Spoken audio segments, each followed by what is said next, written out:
Indian premiere league का final खेला जा रहा था। चेन्नई सुपर किंग्स यहां मुंबई इंडियंस को हराया और अपना पहला आईपीएल खिताब अपने नाम कर लिया।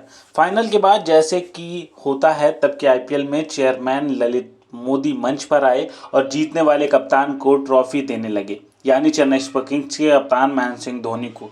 ये तस्वीर अपने आप में बड़ी मज़ेदार है, क्योंकि जिस सीएसके के कप्तान को ललित मोदी वो ट्रॉफी दे रहे थे, उसी टीम के मालिक को एक ऐसी चाल चली थी कि ललित मोदी का पत्ता पूरे तरीके से साफ हो गया था। ललित मोदी को मालूम भी नहीं था कि जब वो ट्रॉफी दे रहे थे तब वो आईपीएल चेयरमैन थे, और जैसे ही अगले पल वो मंच से उतरे वो चेयरमैन नहीं रहे थे। साल 2008 में जब ललित मोदी का दिमागी उपज आईपीएल दुनिया के सामने आया तो किसी को भरोसा नहीं था कि ये क्रिकेट इतना बदल जाएगा। भविष्य में इतिहास लिखने वाले जब कभी क्रिकेट की हिस्ट्री लिखने का मन बनाएंगे तो उसमें एक चैप्टर आईपीएल से पहले का क्रिकेट और उसके बाद का क्रिकेट लिखना पड़ेगा ही। और चूंकि इसके करता धरता ललित मोदी ही थे, आईपीएल हिट होते ही ललित मोदी स्टार बन गए। उनका जलवा था। टीमों के खिलाफ खेलने वाले सचिन धोनी या फिर मालिक शाहरुख प्रीति, उस वक्त ललित मोदी के स्टारडम के आगे कोई नहीं टिक पाते थे।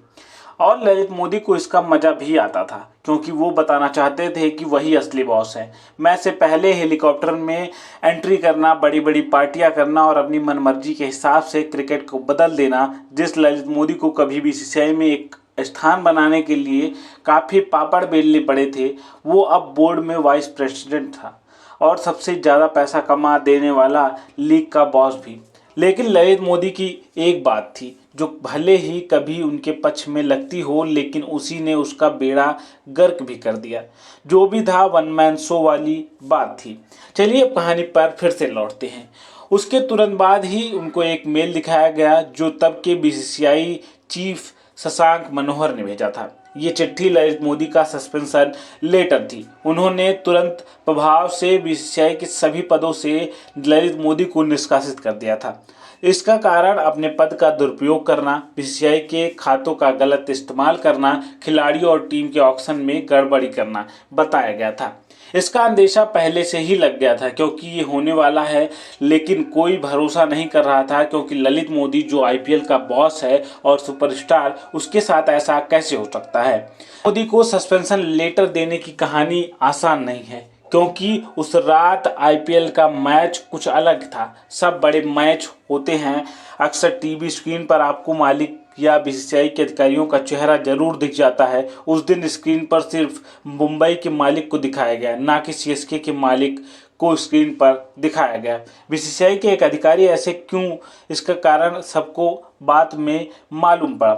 वरिष्ठ खेल पत्रकार बोरिया मजुमदार ने ललित मोदी को लेकर जो किताब लिखी उसमें उन्होंने विस्तार से इस किस्से को बताया है। बोरिया के मुताबिक तब सभी बोर्ड अधिकारियों का फ़ोन बंद था, क्योंकि हर कोई ललित मोदी के सस्पेंशन की तैयारी कर रहा था। किसी भी तरह मीडिया के संपर्क में नहीं आना चाहते थे। इसके लिए पूरी प्लानिंग की गई, और जैसे ही ललित मोदी की स्पीच खत्म हुई और आईपीएल की लाइव कवरेज बंद हुई, ललित मोदी के हाथों में उनका सस्पेंशन लेटर थमा दिया गया।